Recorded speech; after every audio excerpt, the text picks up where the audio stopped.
Hello, you beautiful people. So today I wanted to talk about some budget tips. There was a great comment that was dropped under one of my videos that I really wanted to go over. So budget tips for coming to Peru. How do you come to Peru and save money? Now, first and foremost, I want to address something. Peru can be very cheap. It can also be very expensive. It depends on a bunch of ways on how you interact with the locals, what things you decide to do, your accommodations and stuff like that. I'm going to get into all of it very quickly throughout this video and give you a lot of information on it. But Peru can be a very luxurious place to stay. It can also be a very budget place to stay for those of you who are wanting to travel but don't have a lot of money. So the first roadblock you're going to hit when coming to Peru, and it's probably going to be the most expensive if you're going on a budget trip, is going to be the price of the airline ticket. Now, when you're wanting to get an airline ticket, you have a couple options. Book in advance. Well, here's the first thing. You want to be super flexible on when you're actually able to travel. Try to book it out far enough in advance if you don't normally have flexibility in your schedule, so that you can schedule in a time and book your trip around your flight. That's going to be the easiest way for most people. If you are a work from home or a work for yourself type person, what I want you to do instead is you still have to be super flexible, but sometimes it's better to book your trip out in advance. Sometimes it's good to wait until last minute to book your trip, and you get savings that way. If you've got a friend that works for an airline, sometimes you can get discounted tickets. Sometimes around holidays they run discounted tickets and airline fares because they want you to buy for the holidays. But being super flexible on your flight is going to be the best way to get a cheap flight into Peru. You're most likely going to want to fly into Lima and then connect from there and really play around with the flights. Last time I looked, I think it was like $500 from New York City to Cusco, which is the closest airport to me. So if you want to see the stuff that I see on my channel, you're going to want to go to Cusco. That's like prime area. It was about $500, and that was a relatively cheap find. So I would say the goal is to get it to $300, not including bags. That's like your goal, and that is round trip, I believe. Yeah, that might be one way. I forget. I remember it used to be able to go one way for $100, so I'm a little out of touch with the prices now. But I'd say if you can get it under $500 round trip, you're doing good. If you get it under $300 round trip, you're doing amazing, but don't expect to find that $300 price, because that's about $150 each way. That doesn't fully make sense anymore. But I do wish you luck in that. So, moving on. When it comes to budgeting here, the next thing that you're going to run into is money. The locals really like to use cash. Some places do take card, but cash is king here. So when it comes to utilizing cash, what you're going to want to do is, first of all, get an idea of all the things that you are wanting to do and if they're cash or card. If they're card and you can pay in USD, although I don't typically recommend it, when it comes to transversion fees, if it's going to be the exact same price in soles, try to pay in USD, just because you're not going to pay the transversion fee and you're not going to pay the extra fees that your bank comes along with it. The first way you can avoid these fees is to get a card from your bank that will allow you to take out money from international banks for free without charge.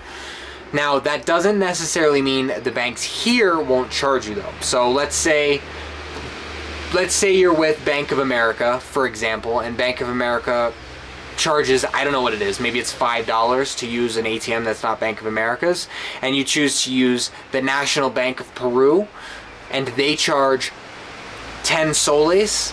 You're paying both of those, and if you have an international card that lets you take out money here, it only gets rid of the $5. It doesn't get rid of the 10 soles. Usually. Sometimes they have a reimbursement fee depending on the country and stuff like that. But anyway, those little nicks are going to add up over the course of a trip, especially if you're using your card often.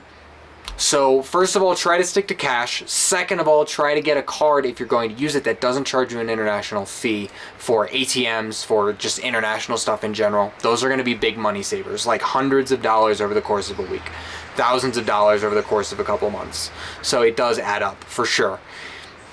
And when you're in a place like Peru, nothing really costs that much, but it's death by 1,000 cuts. Now, you can do really expensive tours and stuff like that. Those are going to kill the wallet really quickly. But it's more like, okay, I'm gonna take a taxi here and there and here and there, and then I'm also gonna go do this and that and this and that, and then all of a sudden, next thing you know, a day that you went to go on a hike that costs 10 soles ends up being a couple $100s. Like, you just have to be really careful on how things add up, and sometimes it just takes a little bit of forethought. So let's get back to the cash thing. ATMs are a scam here, not in the way that you think. You're gonna get your money. It just, the transversion rates are terrible and the fees are not great. So what you're gonna wanna do is get a Western Union account or come with USD from the US to transfer when you get here. Do not do it in the airport. Wait until you get away from the airport and in the town that you're going to be in. You might need to do a little bit in the airport in order to get around, get a taxi, have a little bit of extra spending money. I'd say 400 soles if you're coming to Cusco is going to be plenty to get your taxi, to get to wherever you're going, get food, spend the night, get up in the morning, go to the closest bank. Now what you're going to want to do is you're going to want to find probably Caja Cusco, but you're going to want to find a bank branch, and you're going to want to look at first go on your phone and look at how much does it cost, how much is the US dollar transverting into Peruvian soles right now.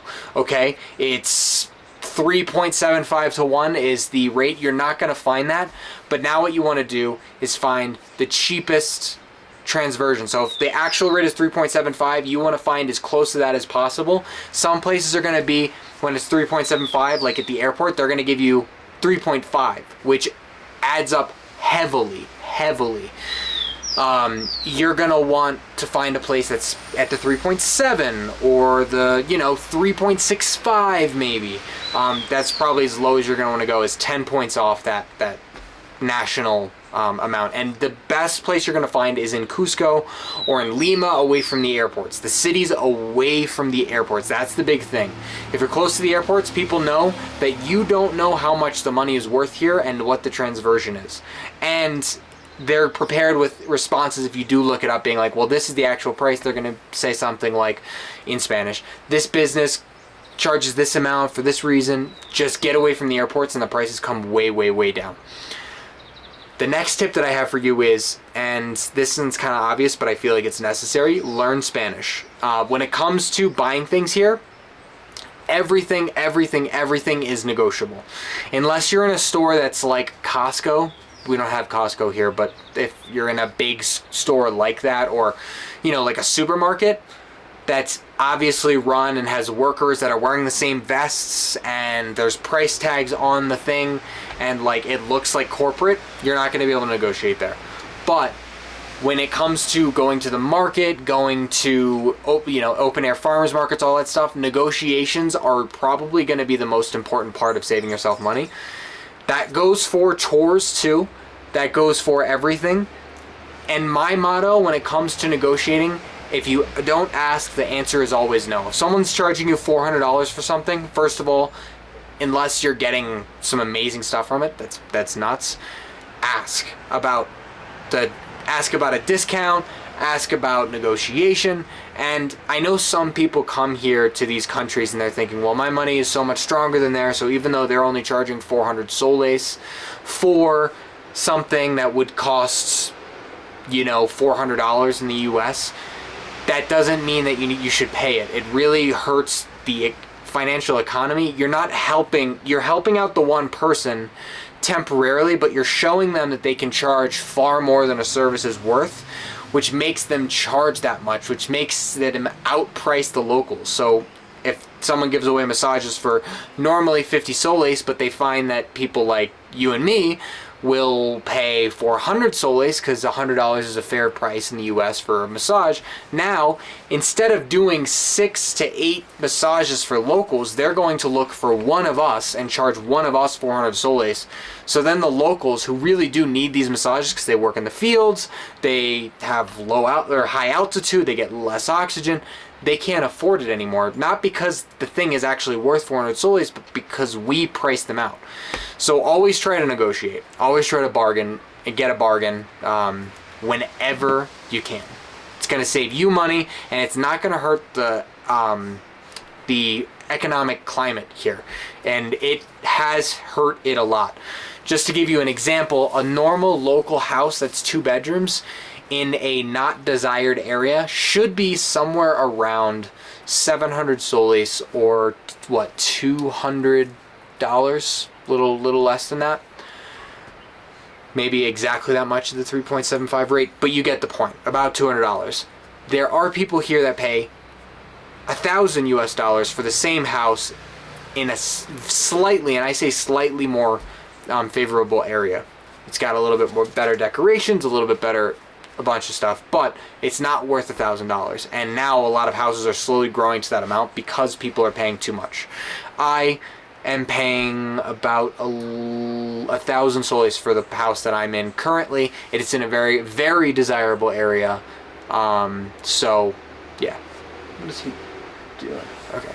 Anyway, the last and final tip for you guys that are trying to save a buck when it comes to coming to Peru is take out your money ahead of time. So let's say your budget for the trip is $1,000 after the plane ticket. I mean, you could do it. You could do it before the plane ticket. You're just going to be living really, really thin. But figure out what your budget is.